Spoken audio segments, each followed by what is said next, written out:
할렐루야. 오후 예배에 참석하신 우리 성도님들 모두 주님의 이름으로 환영하고 또 축복합니다. 졸릴 수 있는 시간이고요. 졸릴 수 있는 내용입니다. 그래서 준비하면서 그러니까 이게 사실 오늘 우리가 살펴보게 될 고백, 사도신경의 고백 중 그 외아들이라고 하는 예수님에 대한 고백을 살펴볼 건데, 사실 이 예수님께서 하나님의 아들이다라고 하는 사실은 2000년 동안 교회와 또 교회가 아닌 자들 간이 싸워왔던 아주 중요한 주제입니다. 그래서 사실 2000년의 역사의 어떤 가르침들을 이 한 시간 안에 모두 요약한다는 게 사실은 쉽지 않지만은, 그럼에도 우리가 예수님을 하나님의 아들로 알고 믿고 또 고백하는 것은 너무 중요하기 때문에 다소 좀 어려울 수 있고 또 복잡할 수 있는 내용이겠지만은, 그래도 우리가 함께 이 본문에 근거해서 하나님이 우리에게 주신 귀한 선물인 성경을 근거로 하나님의 아들이라는 것이 어떤 의미가 있는가. 사실 우리는 예수님이 하나님의 아들이신 줄을 믿죠. 근데 너무 우리는 당연하게 생각하는 것입니다. 당연하지, 예수님 하나님의 아들이시지 라고 우리는 당연하게 생각하지만, 실제로 이 성경이 기록될 당시와 그리고 오늘날까지도 예수님을 하나님의 아들로 당연하게 믿는 것은 어쩌면 기적 중의 기적입니다. 왜냐하면 하나님의 아들이라고 쉽게 받아들여지지 않아 왔기 때문이죠. 그래서 이 내용이 사실 너무 중요한 주제이고, 그러다 보니까 많은 분량을 우리가 살펴봐야 되는 것이 마땅하겠으나, 오늘은 주어진 시간 안에서 이 하나님의 아들이 어떤 의미인가를 좀 살펴보도록 하겠습니다. 원래는 제가 복습을 하고 항상 그전 시간에 우리가 함께 나눴던 내용을 복습하고 넘어가는데, 오늘은 좀 분량이 많을 것 같고 내용상 넘어가도록 하고 본문을 바로 보도록 하겠습니다. 먼저 우리가 좀 살펴볼 내용은 이런 것이죠. 예수님을 어떤 분으로 우리가 알고 믿으며 고백하는지가 매우 중요합니다. 사실 우리 기독교는 예수님에 대해, 그 믿음에 대해서 이제 뿌리를 삼고 기초를 삼아 세워진 공동체가 바로 우리 기독교회이지요. 그래서 예수님을 어떻게 아느냐, 우리가 예수님을 어떻게 알고 믿으며 또 그분을 무엇이라고 고백하는지는 사실 우리의 뿌리에 달려 있습니다. 그래서 우리가 예수님을 어떻게 고백하느냐에 따라서 우리가 설 수도 있는 것이고 우리가 넘어질 수도 있는 것이지요. 그래서 우리가 예수님을 어떤 분으로 알아야 하는가에 대해서 매우 중요하게 다루는데, 현재까지도 예수님에 대한 논쟁이 사실 끊이지 않고 있습니다. 우리는 이 교회 안에서 예수님에 대해서 듣기 때문에 당연히 그러한 줄 알겠지만, 사실 이 교회 밖을 나가면 사람들은 예수님에 대해서 그렇게 진지하게 생각하지 않습니다. 오히려 예수님을 공격하기 바쁘죠. 어떤 이들은 그래서 두 가지, 제가 이제 예수님에 대한 사람들의 오해, 사람들의 논쟁을 소개해 드릴 건데, 첫 번째로 이런 것이 있습니다. 어떤 이들은 예수님을 초기 교회 공동체가 신앙을 위해 만든 신화적 인물이다라고 믿습니다. 쉽게 말해서 예수님의 제자들이 자신들이 집결한 무리들, 우리와 같은 교회이지요. 이 교회와 성도들을 흩어지지 않도록 하기 위해서, 그래서 그들을 하나로 묶어두고 거대한 기독교 세력을 유지하도록 만든 종교적 인물이다 라는 것이 하나의 생각입니다. 흔히 우리가 비평학자들이라고 불리는 사람들이 예수님을 이런 관점에서 연구합니다. 그러니까 우리랑 결이 다르죠. 우리는 예수님을 신앙의 대상으로 믿지만 그들은 예수님을 비평합니다. 과연 예수님이 실존 인물일까? 어쩌면 그 당시에 사람들이 만들었던 어떤 신화 속의 인물은 아닐까? 이런 것이죠. 또 다른 어떤 사람들은 이제 이 생각에서 같이 뿌리를 지어서 나온 건데, 예수님을 단지 도덕적으로, 윤리적으로, 그리고 사회적으로 괜찮은 모델, 위인 정도로 생각을 합니다. 대표적으로 예수님은 성인 군자 중에 한 사람으로 말하는 것이 있겠죠. 그래서 석가, 공자, 또 누가 있죠? 하여튼 그 예수님, 그런 무리 중에 한 사람으로 예수님을 생각을 하는 겁니다. 그래서 약자들을 잘 보살폈고 불의한 권력에 당당하게 맞서 싸운, 그래서 이스라엘 사회를 올바르게 변화시킨, 올바른 변화를 일으킨 그런 모범적인 인물이 바로 예수다라고 그들은 생각을 합니다. 그래서 예수님은 선한 사회복지사 혹은 과감한 사회 변혁가, 운동가라고 그들은 생각을 합니다. 이 두 가지 생각이 예수님에 대한 비평의 큰 줄기인데, 그러나 예수님에 대한 이런 오해들은 크게 오해한 결과입니다.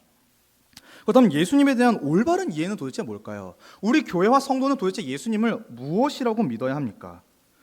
교회와 성도는 이 성경과 그리고 교회의 역사를 통해서 예수님을 실존 인물, 그러니까 신화에서 나오는 그런 인물이 아니라 정말 살아계셨던 인물이고 우리의 믿음의 대상으로 우리는 받아들입니다.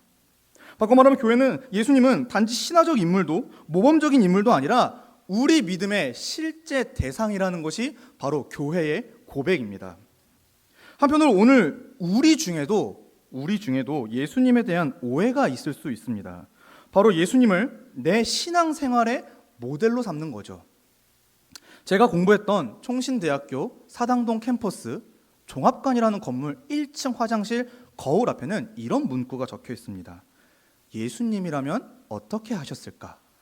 그래서 이제 예수님이라면 손을 잘 닦았을 거다. 예수님이라면 화장실 이제 뒤처리를 잘했을 거다. 이런 이제 의도로 붙여놓은 것 같은데, 그러니까 이러한 멘트 자체들이, 이러한 문장들 자체가 예수님을 어떤 신앙의 대상으로 삼는 게 아니라 내가 오늘 하루를 똑바로 살기 위한 위인의 모델, 내가 오늘도 도덕적으로 좀 괜찮은 사람으로 살아가기 위한 내 행동의 어떤 모델, 그 정도로 우리가 예수님을 이해하고 있을 수도 있다라고 하는 것이죠. 그래서 예수님에 대해서 어떤 신앙을 갖는 것이 아니라 그분의 행동을 우리가 본받는 게 교회의 목적이다라고 생각하며 신앙생활을 할 수가 있습니다. 그러나 이러한 이해마저도 사실은 예수님에 대한 올바른 이해는 아닙니다. 주의하십시오. 예수님은 생활의 모델이 아니라 신앙의 대상이십니다. 우리가 믿음으로 고백해야 할 대상이시지 우리가 그분을 본받거나 단순히 그 모습을 본받거나 외형을 본받아야 그 정도의 모델, 그 정도의 인물이 아니라는 얘기를 하고 있는 겁니다. 우리는 그분을 철저하게 신앙해야 합니다. 우리는 그분을 철저하게 믿어야 하는 것이지요. 그랬을 때 오늘 우리가 읽었던 이 요한복음을 기록한 사도 요한은 그러한 예수님에 대한 이해를 우리에게 적절하게 제시해주고 있습니다. 먼저 우리 말씀을 한 절 보도록 하겠습니다. 요한복음 20장 30절부터 31절 말씀에 사도 요한이 자신의 편지인 이 요한복음을 기록한 목적을 제시해 줍니다.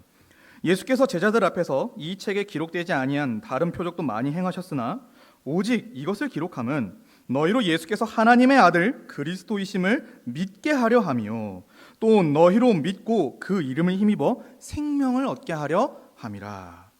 모든 복음서 저자들은 마태, 마가, 누가, 요한은 예수님을 소개하기 위해서 복음서를 기록했습니다. 그래서 우리는 복음서를 읽으면 예수님이 어떤 분인지를 알게 되는 것이지요. 그래서 사도 요한도 마찬가지인데 구체적으로 사도 요한은 지금 이 예수님이 하나님의 아들 그리스도이심을 믿어서 생명을 얻게 하고자 복음서를 기록했다고 밝히고 있습니다.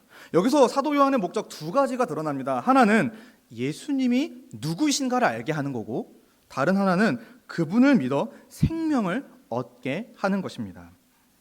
이러한 사도 요한의 목적을 우리가 곰곰이 생각해 본다면은 하나님의 아들 그 예수님을 그리스도로 알고 믿는 것은 생명을 얻는 문제와 직접적으로 관련이 되어 있다라고 하는 것이죠. 그래서 예수님을 바르게 알고 믿으면 생명을 얻지만 그렇지 않으면 생명을 얻을 수가 없습니다. 좀 더 직관적으로 말해서 예수님에 대한 올바른 신앙은 하나님 나라로 우리를 인도하지만 그렇지 않는다면 우리는 지옥의 형벌로 빠질 수밖에 없는 것이지요. 그래서 사도 요한이 지금 신앙과 생명의 문제를 우리에게 언급하고 있는 것입니다. 사랑하는 성도 여러분, 오늘날 허다한 그리스도인들이 어쩌면 저도 그럴 수 있고 우리 성도님들도 그럴 수 있습니다. 예수님에 대한 믿음이 이 생명과 상관이 있다는 말을 너무 가볍게 여깁니다.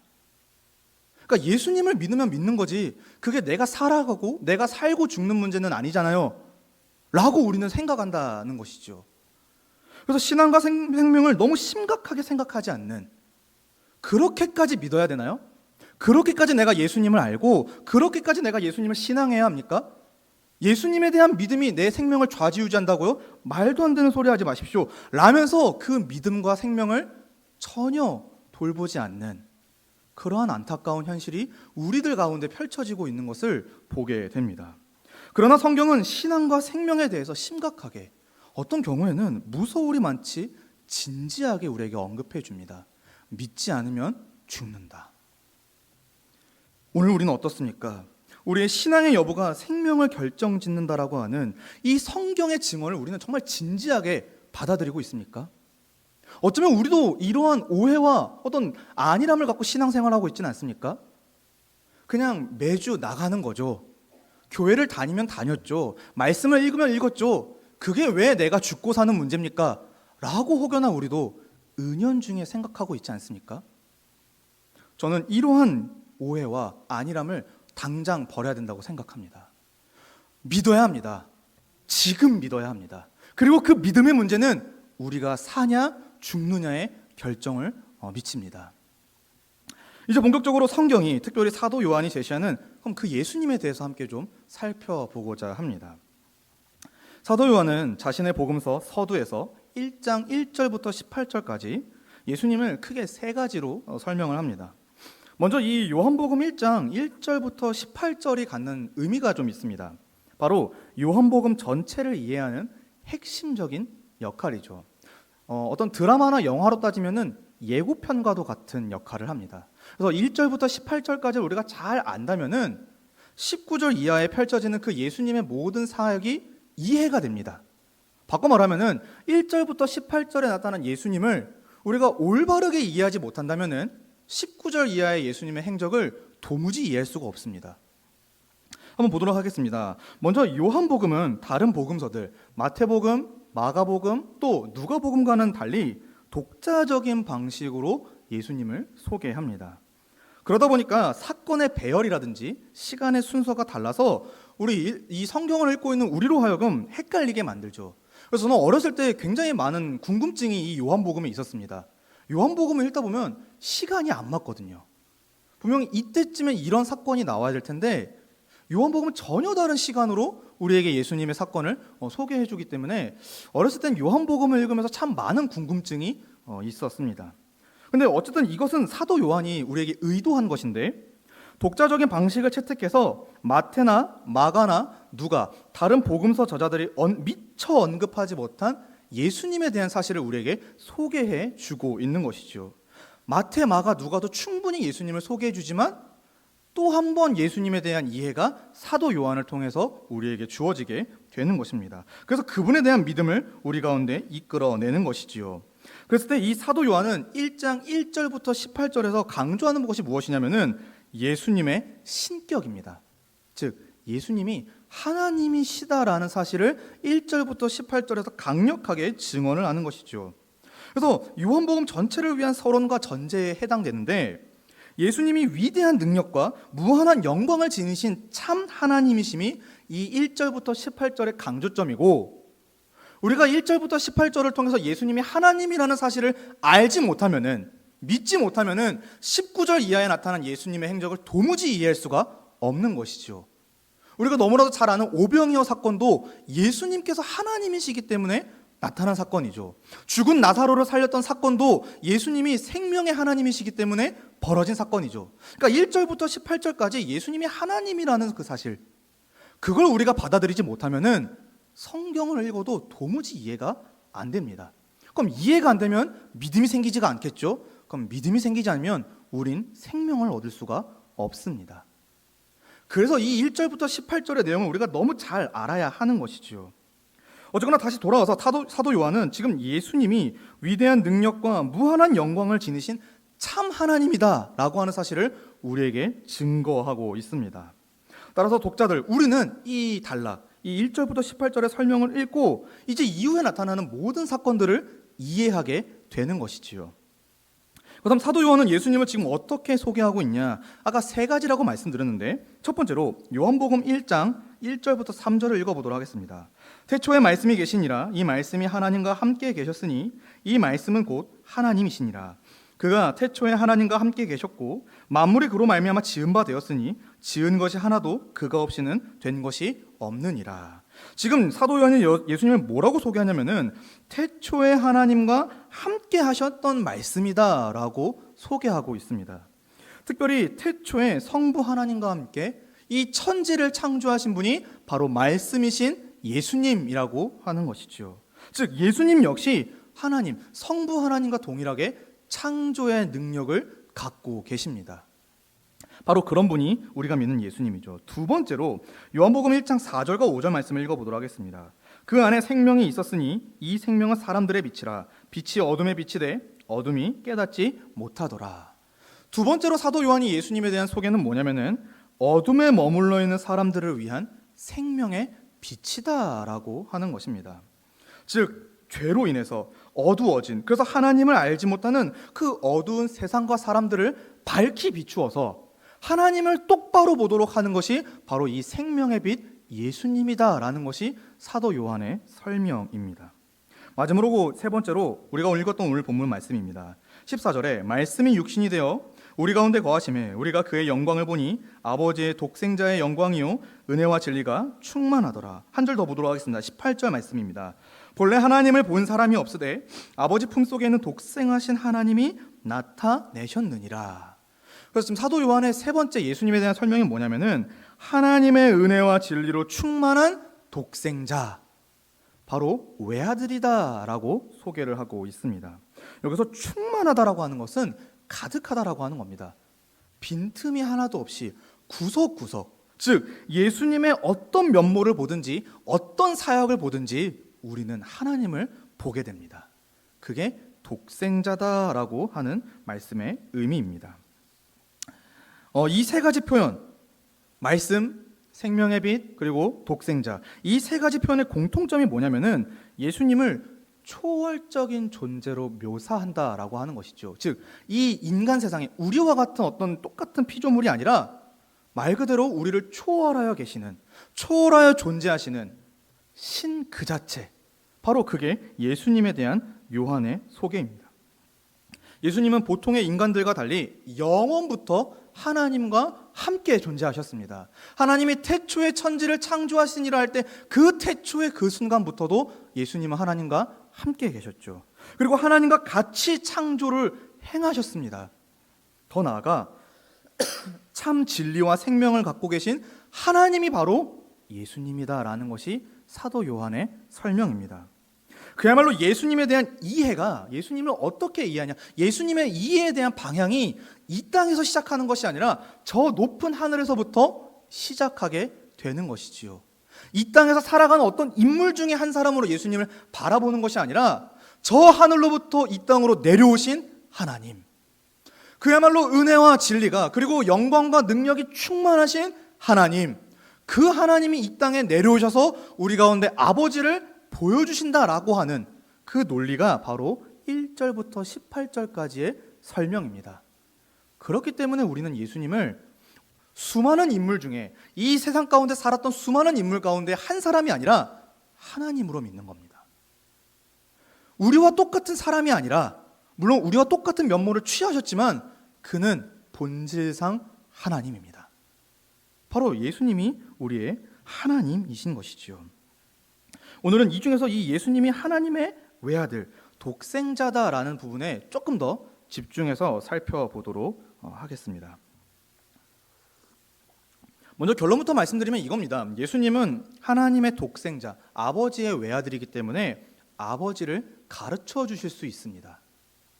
아들이기 때문에 아버지를 알고, 그래서 우리에게 아버지를 가르쳐 줄 수가 있는 것이죠. 성경에서 하나님의 아들이라는 사실 이 칭호는 종종 사용됐습니다.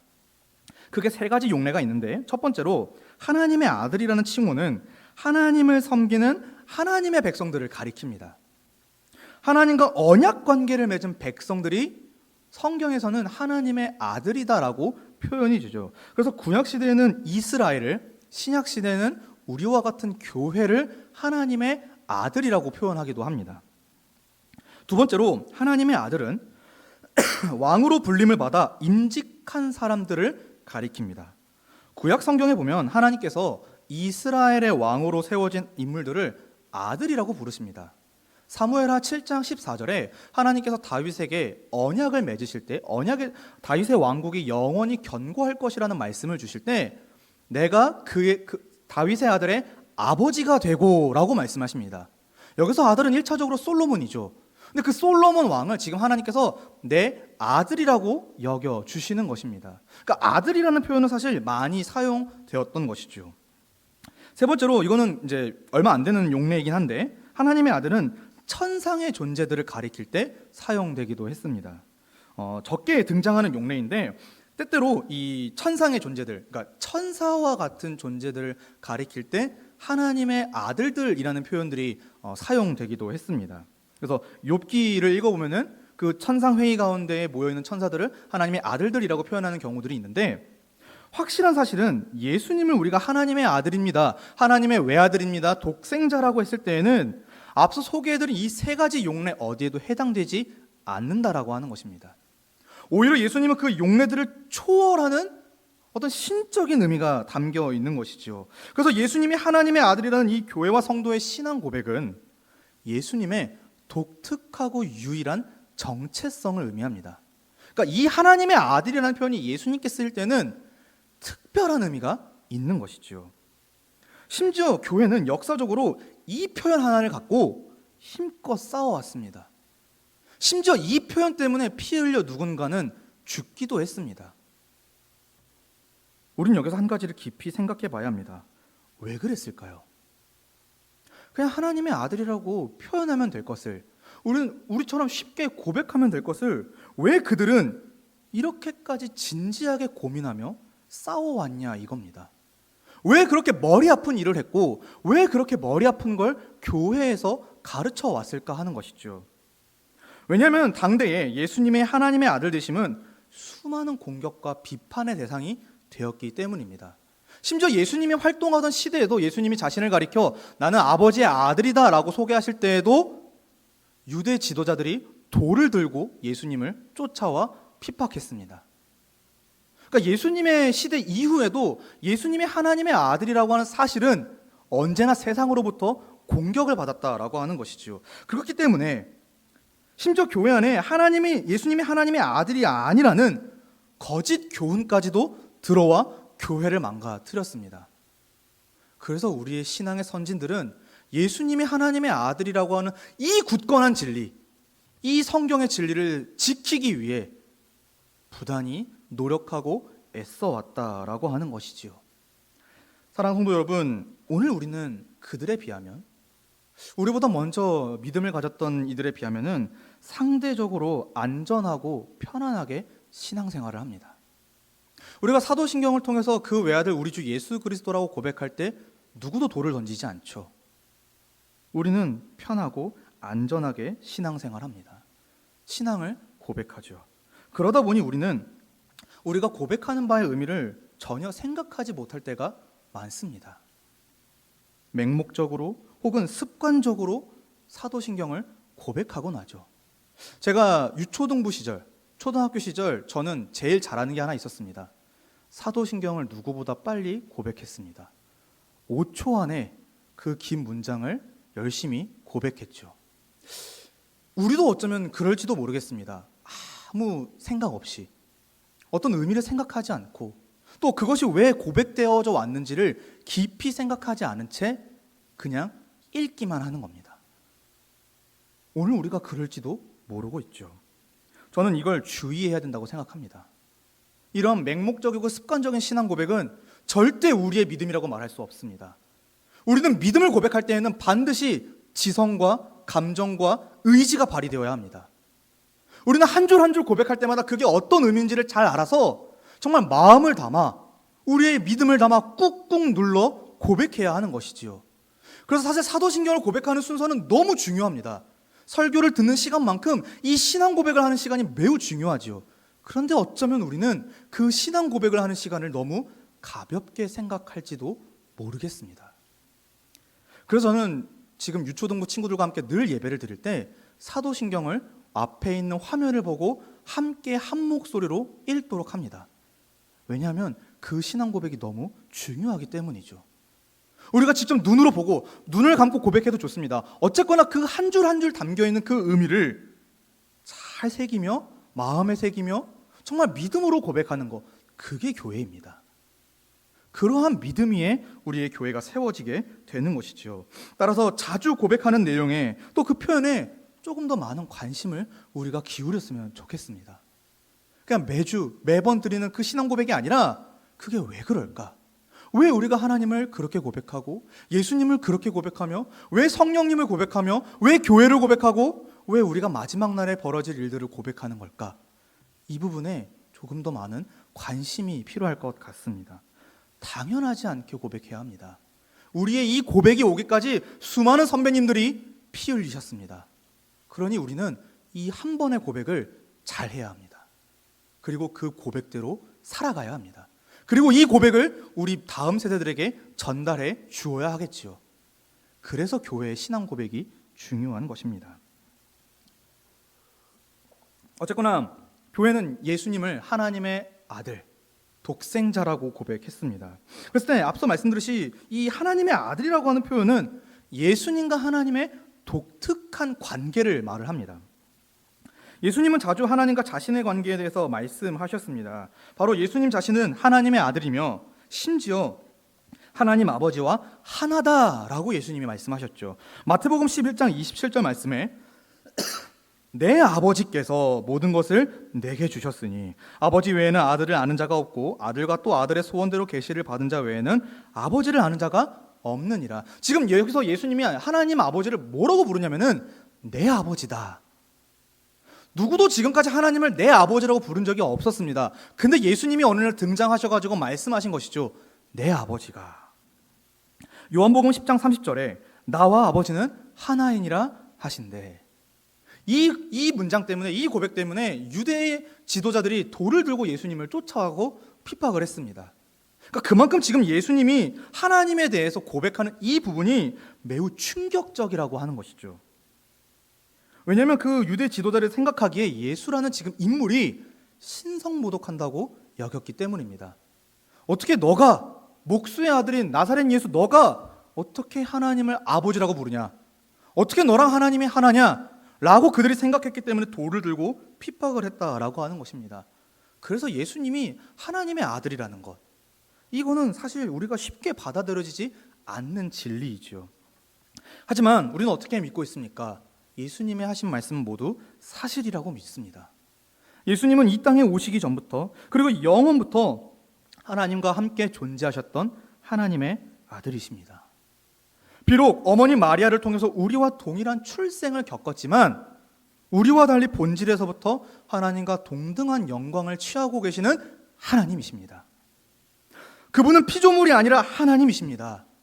영원한 하나님이시고 우리보다 먼저 앞에 계셨으며 모든 것을 창조하고 다스리시며 섭리하고 통치하시는 하나님이 바로 우리가 믿는 예수님입니다. 바로 그가 하나님의 아들이다, 내 아버지다, 내가 아버지와 하나다라고 고백하신 것입니다. 그래서 사도 바울이 골로새서 1장 15절부터 17절 말씀에 그는 보이지 아니하는 하나님의 형상이시요 모든 피조물보다 먼저 나신 이시니 만물이 그에게서 창조되되 하늘과 땅에서 보이는 것들과 보이지 않는 것들과 혹은 왕권들이나 주권들이나 통치자들이나 권세들이나 만물이 다 그로 말미암고 그를 위하여 창조되었고 또한 그가 만물보다 먼저 계시고 만물이 그 안에 함께 섰느니라. 예수님은 하나님이십니다. 결국 사도신경에서 예수님을 하나님의 외아들 독생자라고 표현하는 이 고백은 그분이 삼위 하나님 가운데 한 위격, 위대하신 성자 하나님, 바로 그 자신이라는 것을 확언하기 위해서 교회는 역사적으로 고백해 왔습니다. 그분은 평범한 인물 중에서 어쩌다 한 번 등장하는 위대한 지도자가 아닙니다. 또 우리와 마찬가지로 연약한 피조물이 아니시죠. 하나님이십니다. 단지 출생이라고 하는 자연적인 방식, 우리가 동일한 방식을 취해서 우리와 같은 형상이 되신 것이지 예수님은 우리와 똑같은 피조물이 아니십니다. 하나님이시지요. 능력의 하나님, 영광이 무한하신 하나님, 먼저 존재하신 하나님, 바로 우리는 그분을 믿는 것입니다. 니케아 신조라고 하는 사도신경의 어떤 업그레이드 버전이라고 할까요? 사도신경보다 좀 더 발전된 신앙 고백이 있습니다. 그 중에서 이 니케아 신조에서 이 선배들이 예수님에 대해서 이렇게 고백을 하는데 아마 자막이 나올 겁니다.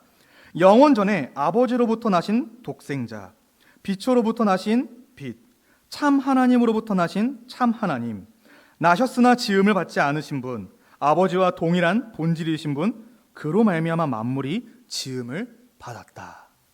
그래서 우리가 믿는 예수님은 그냥 어떤 인물 중에 한 명이 아니라 위대한 하나님이시다.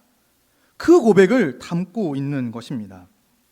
그랬을 때 하나님께서는 영으로 존재하는 당신을 우리가 볼 수 없기 때문에 더욱이 죄로 말미암아 우리가 하나님께 가까이 나아갈 수 없기 때문에 자신을 스스로 낮추어 볼 수 있도록, 당신과 가까이 할 수 있도록 은혜를 베푸셨습니다. 그게 바로 말씀이신, 독생자이신 예수님이 육신이 되어, 오늘 말씀처럼 그 말씀이 육신이 되어 우리 가운데 거하시는 것이 바로 하나님의 놀라운 은혜인 것이지요. 볼 수 없던 하나님을 우리가 볼 수 있게 된 겁니다. 들을 수 없던 하나님을 우리가 듣게 되는 것이지요. 바로 그 아들 예수님을 통해서요. 그래서 예수님의 성육신은 매우 중요한 역사적 사건이 되는 것입니다. 따라서 오직 처음부터 하나님과 함께 계셨던 하나님의 독생자이신 예수님만이 하나님 아버지를 온전하게 우리에게 가르쳐 주실 수 있습니다. 다른 어떤 것도 하나님을 깨닫게 할 수 없습니다. 하나님을 희미하게 알 수 있죠. 어떤 멋진 자연광경을 보면 와, 정말 대단하다, 위험 있다, 멋있다 라고 우리가 느끼지만 그게 하나님에 대한 지식으로 곧바로 연결은 안 되죠. 자연을 보면 그건 자연일 뿐입니다. 우리 인간이 이뤄놓은 문명을 보면 그건 문명일 뿐입니다. 그게 하나님으로 직접 이어지지 않는데, 그럼 우리는 하나님을 알 수가 없기 때문에 하나님이 우리에게 하나님을 알 수 있는 방법으로서 당신이 직접 오신 것입니다. 바로 아들의 모습으로서 말이죠. 그래서 예수님이 이 땅에 오신 목적은 우리에게 하나님을 아는 지식을 가르쳐주기 위함입니다. 하나님을 볼 수 있도록, 하나님의 음성을 들을 수 있도록, 하나님이 행하신 그 놀라운 역사를 우리가 볼 수 있고 경험할 수 있도록 말씀이신 그 아버지의 독생자이신 아들이 와 주신 것입니다. 하나님 편에서 우리에게 먼저 은혜가 베풀어진 것이지요. 그래서 요한복음 14장 6절과 7절 말씀에 예수께서 이르시되 내가 곧 길이요 진리요 생명이니 나로 말미암지 않고는 아버지께로 올 자가 없느니라. 너희가 나를 알았더라면 내 아버지도 알았으리로다. 이제부터는 너희가 그를 알았고 또 보았느니라. 그래서 하나님 아버지의 아들만이 아버지를 가르쳐 주실 수가 있고, 그 아들이 친히 육신을 입고 우리 곁에 와 주셨습니다. 그래서 교회가 고백하는 것입니다. 그 외아들 우리 주 예수 그리스도라고요. 이처럼 하나님의 독생자이신 예수 그리스도만이 아버지에 대한 지식을 온전하게 가르쳐 줍니다. 그렇기 때문에 교회는 하나님의 독생자이신 예수 그리스도 한 사람에게 집중해야 합니다. 다른 무엇보다도 예수 그리스도만큼은 우리가 풍성하고 확실하게 알아야 하는 것이죠. 예수 그리스도를 제대로 알 때 하나님 아버지를 알 수가 있습니다. 하나님의 아버지를 알면은 그때부터 진정한 행복이 시작됩니다. 왜냐하면 우리의 창조주를 알기 때문이죠. 그렇다면 하나님의 독생자이신 예수 그리스도는 오늘 우리에게 어떻게 하나님 아버지를 계시하고 계십니까? 성육신하셨던 그 예수님의 모습은 지금 우리 가운데는 없습니다. 그럼 지금 예수님은 어떻게 아버지를 우리에게 가르쳐주고 계십니까? 했을 때 기록된 말씀인 성경이 우리에게 있습니다. 그분이 하셨던 말씀이 우리 가운데 글자로 남아 역사를 통하여 번역되어 우리의 손에 들려져 있죠. 그래서 우리는 늘 기록된 말씀이 성경을 통해서 독생자를 보게 되는 것입니다.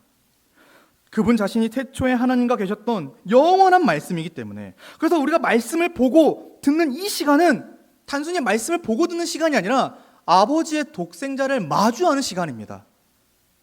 아버지를 알아가는 시간이고 2000년의 그 시간을 뛰어넘어 영원한 사귐의 교제에 들어가는 시간이 이 말씀을 보고 듣는 시간입니다. 그래서 우리가 말씀을 봐야 한다, 말씀을 들어야 한다, 말씀을 배워야 한다, 말씀을 가까이 해야 한다라고 말하는 것입니다. 이 말씀을 통해서 우리가 아버지의 독생자를 보기 때문이죠. 따라서 우리는 말씀이신 예수님, 하나님의 독생자이신 예수님을 자주, 가능하다면 매일 만나야 합니다. 공동체가 함께 말씀을 듣고 배우는 이 설교 시간, 예배 시간, 또 개인이 은밀한 곳에서, 개인의 장소에서 성경을 두고 아버지의 뜻을 깊이 묵상하는 그 시간, 그 시간들이 우리의 삶을 가득 채워야 하는 것이지요. 아들을 아는 일에 힘쓸 때, 우리가 아버지를 풍성하게 할 때 우리의 영혼이 진짜 행복해지는 겁니다. 이걸 믿으시길 바랍니다. 하나님을 알아야 합니다. 아들을 알아야 되고요. 그 아들을 믿어야 우리가 생명을 얻게 되는 것입니다. 말씀을 정리하도록 하겠습니다. 사랑하는 성도 여러분, 오늘 우리는 예수님이 우리에게 하나님 아버지를 충만하게 알려주시는 아버지의 유일한 독생자 아들이라고 하는 사실을 배웠습니다. 성도의 믿음의 대상이자 교회의 기초이신 예수 그리스도는 우리와 달리 본성적으로 처음부터 영원토록 하나님과 함께 계셨던 영원하고 유일하신 아들입니다. 하나님 아버지와 동등한 신성을 지닌 하나님이시지요. 어떤 신화적 인물도 모범적 인물도 아니고 무한한 신성을 지니신 그야말로 위대한 신적 존재가 저와 성도님들이 고백하고 믿고 있는 그 예수님입니다. 바로 예수님이 하나님이시고 그 아들을 통해서 아버지가 알려지게 되는 것이지요. 그래서 우리는 아버지의 아들을 고백해야 합니다. 그 외아들, 우리 주 예수 그리스도를 말이죠. 오직 하나님의 아들을 통해서만 하나님의 무한한 영광과 충만한 은혜와 진리를 깨달을 수가 있습니다.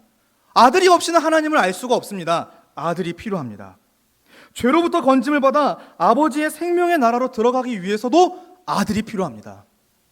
약속대로 하나님 아버지의 유업을 이을 자녀로 입양되기 위해서라도, 하나님이 우리를 내 아들이라고 내 딸이라고 여겨주시기 위해서라도 하나님의 아들이 필요합니다. 아들이 없는 은혜는 없습니다. 아들이 필요합니다. 하나님의 아들이신 예수 그리스도를 참으로 의지할 때, 신앙할 때 그분과 함께 하나님 아버지가 약속하신 복락을 누리게 되는 것입니다. 그래서 아들에 대한 고백이 중요합니다. 그래서 예수님에 대한 고백이 중요한 것이지요.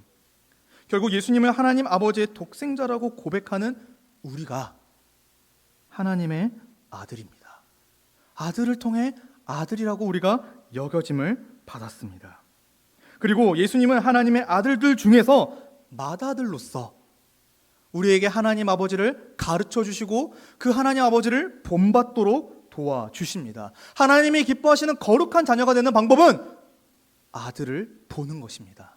아들을 통해 아버지를 아는 것이고 믿는 것이지요. 그래서 예수님을 아버지의 독생자라고 고백하는 저와 우리 성도님들의 믿음이 귀한 것입니다. 새로운 한 주가 시작됩니다. 이 한 주 우리는 아들을 고백해야겠습니다. 예수님이 영원한 하나님의 아들이라는 그 굳건한 믿음 안에 서서 그분이 하신 모든 말씀에 우리가 집중해야겠습니다. 그분이 우리의 생명의 주관자가 되시고 우리의 인생의 섭리자가 되시며 우리를 보호하시는 든든한 산성이요 방패라는 사실을 우리는 매일매일 기억해야겠습니다. 그러한 고백대로 이번 한 주를 살아가시며 하나님께 영광을 돌리시는 우리 모든 성도님들 되시기를 예수님의 이름으로 간절히 축복합니다. 하나님 아버지 감사합니다. 우리에게 아들을 주셔서 하나님 아버지를 깨닫고 믿을 수 있도록 은혜를 더해 주심을 감사드립니다. 아들이 아니고서는 우리가 하나님 아버지를 알 길이, 믿을 길이 없었는데 친히 우리 가운데 보내어 주셔서 그 아들을 고백하여 그 아들을 통해 하나님을 알게 하시니, 믿게 하시니 감사합니다. 이제 하나님을 믿는 자녀로서 이번 한 주 거룩하게 살아갈 수 있도록 도와주시옵소서. 예수님의 이름으로 기도합니다. 아멘.